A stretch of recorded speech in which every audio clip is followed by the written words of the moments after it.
ಪರಮಾತ್ಮನು ಎಂದಿಗೂ ಅಸತ್ಯವನ್ನು ನುಡಿಯತಕ್ಕವನಲ್ಲ.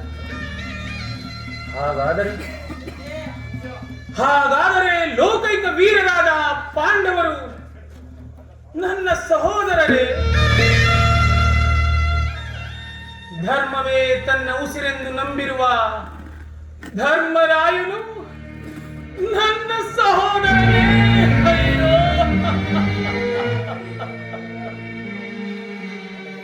ಸಾವಿರಾನುಗಳ ಬಲವುಳ್ಳ ರುದ್ರಾಂಶ ಸಂಭೂತನಾದ ಮಲ್ಲನ ಮಲ್ಲ, ಜಗದಂಕ ಮಲ್ಲ ಭೀಮಸೇನನು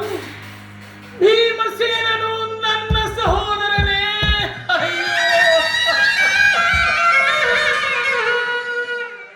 ಸಕಲ ವಿದ್ಯಾ ಪಾರಂಗತರು, ತೇಜೋ ಮೂರ್ತಿಗಳಾದ ನಕುಲ ಸಹದೇವರು ಅವರು ನನ್ನ ಸಹೋದರರೇ.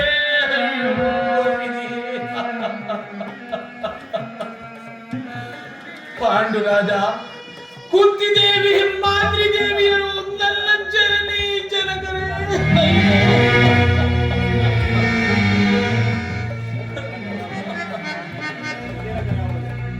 ಪರಶಿವನೊಡನೆ ಸರಿಸಮನಾಗಿ ಹೋರಾಡಿ ಪಾಶುಪದಾಸ್ತ್ರವನ್ನು ಪಡೆದು ದಶನಾಮಗಳಿಂದ ದಶ ದಿಕ್ಕುಗಳಲ್ಲಿಯೂ ದಿಗಂತ ಕೀರ್ತಿಯಾಗಿ ಯಾರೊಡನೆ ಯುದ್ಧಕ್ಕೆ ನಿಂತರೂ ಅಪಜಯವನ್ನೇ ಹೊಂದದ ಆ ನನ್ನ ಪರಮ ವೈರಿ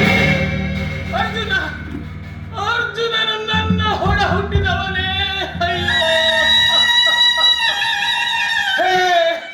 ಹೇ ಅರ್ಜುನ, ನಿನ್ನನ್ನು ಕೊಲ್ಲುವುದಾಗಿ ಶಪಥ ಕೈದಿಹನಲ್ಲೋ.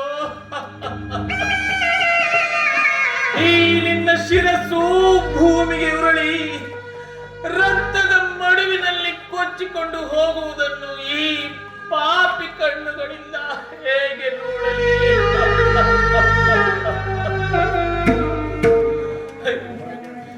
ಯಾವ ಪಾಪದ ಫಲವಾಗಿ ಸೂತನೆಂಬ ಅಪವಾದದ ಆವೃತಕ್ಕೆ ಸಿಲುಕಿ ಚಿಕ್ಕದಾದ ದೇಹಕ್ಕೆ ಅಪಾರವಾದ ಬೆಂಕಿಯನ್ನು ತುಂಬಿಕೊಳ್ಳಲು ಸಾಧ್ಯವೇ?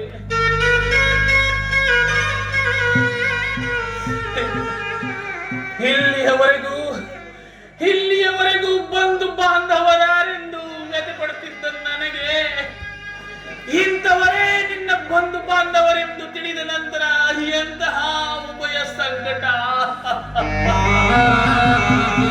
ಹೇ ಕರ್ಣ, ಹೇ ಪಾಪಿ ಕರ್ಣ, ಅವರೊಡನೆ ಕೂಡಿ ಬಾಳುವ ಭಾಗ್ಯವು ನಿನಗೆ ಇಲ್ಲದ ಹಾಗೆ ಹೋಯಿತಲ್ಲೋ.